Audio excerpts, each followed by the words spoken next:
Hello, Assalamualaikum and welcome back to FZ Channel dalam segmen Share Seram.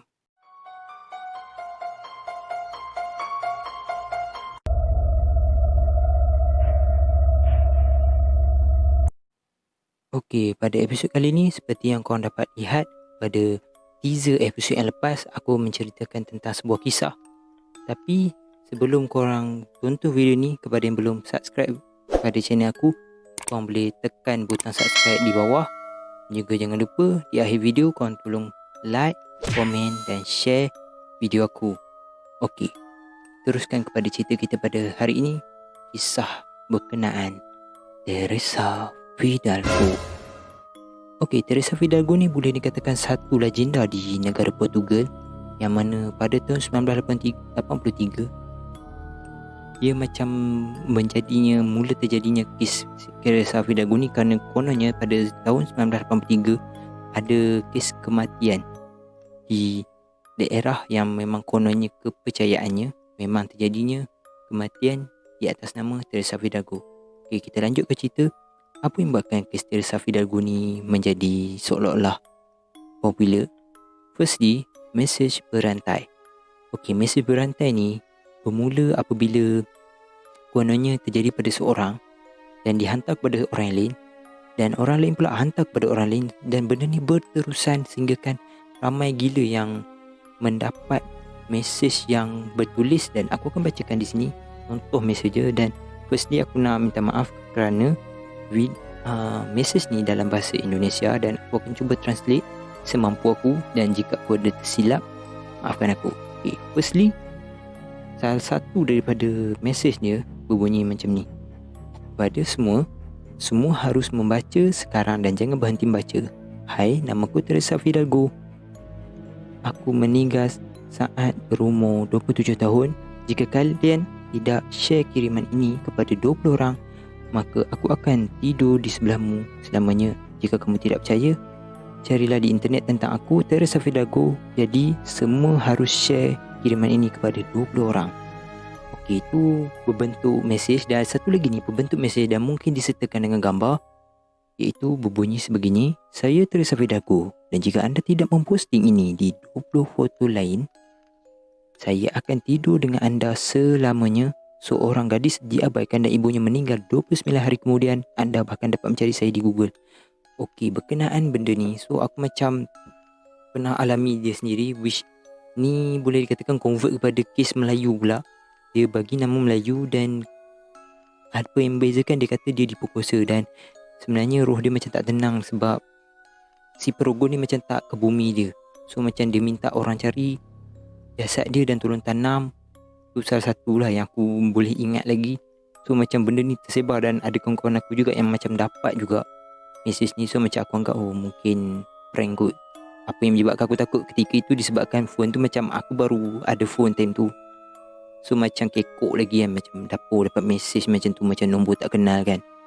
So aku boleh relate kat situ. Okey, selain pada mesej berantai ni, apa yang membuatkan orang percaya kepada mesej berantai ni disebabkan oleh kononnya memang ada terjadi salah seorang daripada penduduk Portugal sendiri yang mendapat mesej tersebut dan mengabaikan, dan terjadi ibunya memang meninggal, dan itulah yang dituliskan. 29 hari lepas tu ibu dia meninggal. So macam kat situ macam orang macam sudah, benda ni betul ke apa kan. Tapi yang menjadi boleh dikatakan igawan kepada ramai orang adalah berkenaan video yang aku post di teaser. Okey, aku akan ceritakan tentang video tersebut, di mana permulaannya David Rebordau dengan dua rakannya Tina dan Tiago hanya ingin untuk mencari tempat ataupun lokasi untuk mereka melakukan penggambaran. Macam diorang just survey dulu. And bila diorang survey video tersebut, korang boleh lihat juga David Rebordau lah yang perakam video tersebut. Dan diorang tak jumpa tempat yang sesuai untuk diorang nak kan, yang kiranya tak berkenan di hati si bertiga ni, kawan bertiga ni. So selepas pada itu diorang macam tindak okey lah, sampai sini kot kita balik. And selepas macam diorang dah nak balik tu, macam David Rebordau ni still rakam lah daripada awal sampai dah masuk kereta dan diorang dah perjalanan. And diorang macam sedar diorang dah lalu perjalanan yang sama ataupun jalan yang sama berulang kali. Dan setelah beberapa kali tu, David Bedau ni still merakam. Macam yelah dia tak stop recording. And sampai satu tahap, tiba-tiba dia ternampak satu perempuan berbaju putih keluar daripada tepi jalan raya, macam ada kat tepi jalan raya. And walaupun dia orang masing-masing, yelah, takutlah kan malam-malam tiba-tiba dengan perempuan duduk tepi jalan. Mana ada orang kan sepatutnya tengah-tengah malam macam ni. Memang kalau korang nampak dalam video tersebut, memang boleh katakan tengah malam sebab malam dia terlampau pekat. Itu satu.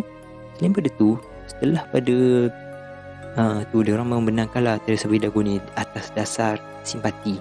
Membenarkan Teresa Fidago masuk ke dalam kereta dan David Bedau ni still merakam. And kawannya memandu ni macam marah lah.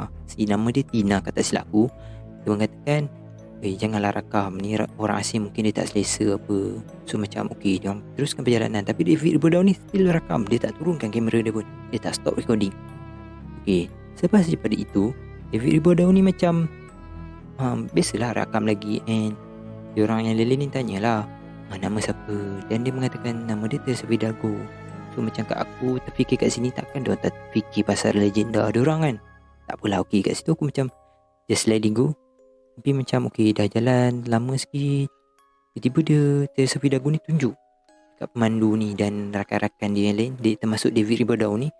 Dia kata, tengok situ, itulah tempat aku kemalangan. Dan aku mati di situ. Dan selepas itu David Bedau ni, yelah, lepas masa dia cakap tu, dia alihkan ke tempat konon kemalangan tu kan. Tapi setelah dia patah balik, muka Teresa Fidago berubah 100%. Di mana muka dia yang sangat-sangat polos tadi, boleh dikatakan macam orang kata innocent, tiba-tiba berubah menjadi muka yang mengerikan. So macam selepas pada tu, diorang ke Malangan. Dan boleh terlihat di situ kamera David Bedau pun terjatuh. Dan sebenarnya David Bedau ni lah yang mana dia telah mengupload video itu selepas saja pada kes tersebut. Okay, itu aku ceritakan sedikit. And selepas daripada kes tersebut, Tina dan Tiago mati di tempat kejadian which disebabkan kemalangan tersebut. Dan hanya yang terselamat ialah David Bedau. Di mana Teresa Fidago tiada. Mayat ataupun jejak dia tidak langsung kelihatan. Sedangkan ketika David Bedau menunjukkan rakaman yang dia telah rakam kepada polis, polis macam ni macam tipu. Tapi macam yelah, kawan dia yang kemalangan ada dalam tu. Macam polis mula syak pasangka lah kan, macam mana boleh jadi macam ni kan. Sebab sikit pun orang kata jejak dia tak dapat dikesan. So mustahil dia terselamat. Dan dia boleh, yelah, orang kemalangan mustahil kau boleh nak berlari lagi. Paling kau nanti hincut pun tak jauh lah kau akan boleh pergi. And apa yang menarik, selepas daripada kejadian itu, kononnya David Bedau ni telah mengupload, walaupun sebenarnya polis telah pun memadam video tersebut. Tak sure macam mana dia upload. Dan itulah yang terdapat di channel YouTube David Bedau. Korang boleh check di channel dia. And kononnya selepas pada kes tersebut, David Bedau ni telah pun boleh dikatakan menjadi gila. Dia kerana mungkin disebabkan stres lepas kejadian. Yelah, kawan dia, dua kawan baik dia meninggal kan. And plus satu mungkin dia terganggu dengan Teresa tu punya kes lagi. And benda ni telah menyebabkan satu isu yang besar, di mana setelah polis cek di tempat kejadian, memang ternyata pernah ada kes kemalangan di atas nama Teresa Fidago. So kat situ macam sudah, benda ni bukan seolah macam bukan fake lagi tau. Macam terlampau well plan. Takkan terlampau well plan sangat. Macam contoh aku bagi korang satu contoh. Korang pergi tempat ni, korang pernah tahu tempat ni pernah jadi satu kematian, dan kau macam jumpa salah seorang dekat situ yang bersembang dengan kau, and boleh cerita detail kejadian tu 100%. Okay, tu first, tiba-tiba orang tu boleh kata kat kau, sebenarnya akulah yang mati kena bunuh tu. Bila kau pusing, dia tak ada. Dia seolah-olah dalam situasi yang sama. So mungkin disebabkan itu jugalah David Bedau ni stres dan telah menjadi gila. And untuk mengatakan korang juga, video tu mendapat view yang agak tinggi. So macam dia tersebar banyak di Instagram, di WhatsApp, di message, Facebook. Banyak lah, macam heboh lah juga pada ketika ceritanya viral tu. So kat sini aku just nak nyatakan bahawasanya korang boleh percaya cerita tu fake, korang boleh percaya cerita tu betul, tapi itu terpulang kepada korang punya kepercayaan. So setakat mana aku mampu cerita, kita ada agama kita sendiri. Berpeganglah kepada ajaran agama kita, yang mana kita boleh melakukan perkara-perkara yang boleh menghindarkan perkara-perkara sebegini terjadi kepada kita, ataupun gangguan-gangguan yang kita tidak mahu. Kita boleh melakukan sesuatu seperti membaca apa-apa yang patut. So kat sini korang perlulah menjaga diri korang sebaik-baiknya. Janganlah terlampau obses dengan something sampai korang lupakan something yang akan membawa korang kepada bahaya. So sampai sini je video aku untuk kali ni.